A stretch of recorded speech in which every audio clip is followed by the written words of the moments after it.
Isa na namang napakalaking trade ng Yumanig sa NBA matapos mabigo ang Boston Celtics na makuha si Giannis. Nag-decide ang koponan na gumawa ng panibagong blockbuster move. Ayon sa ulat ni Shams ng ESPN, ipinadala ng Boston Celtics si Jaylen Brown sa Philadelphia kapalit ng veteran star na si Paul George. Kasama pa ang dalawang future first round picks sa 2028 at 2031 at dalawang future second round picks sa 2028 at 2030. Naging malaking sorpresa ito para sa maraming fans dahil si Jaylen Brown ay isa sa pinakahaligi ng Celtics sa loob ng halos 10 taon. Mula nang piliin siya bilang 3rd overall pick noong 2016 NBA draft, unti-unti niyang pinatunayan na isa siya sa pinakamahusay na two-way player sa buong liga.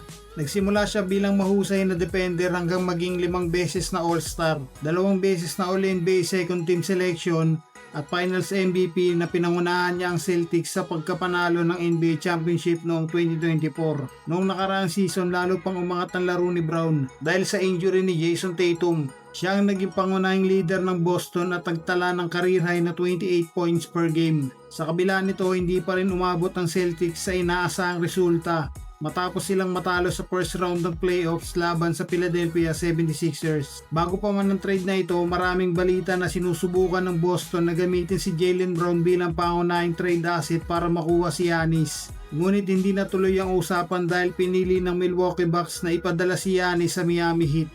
Marami ang nag-iisip na mananatili si Brown sa Celtics pero mukhang iba na ang direksyon ng organisasyon. Sa halip, nakipagkasundo ang Boston sa Philadelphia.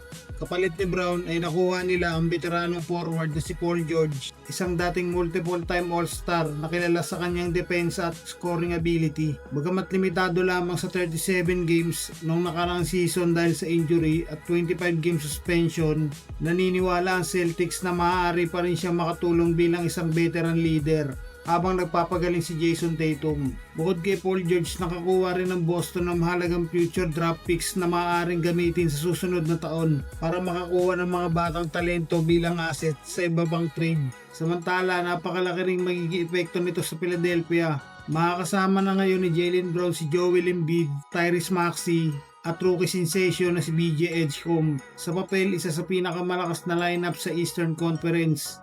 Layunin ng Philadelphia na wakasan na ang mahigit 2 dekadang paghihintay para muling makarating sa Eastern Conference Finals. At naniniwala silang si Brown ang kulang na piraso para maging tunay na title contender.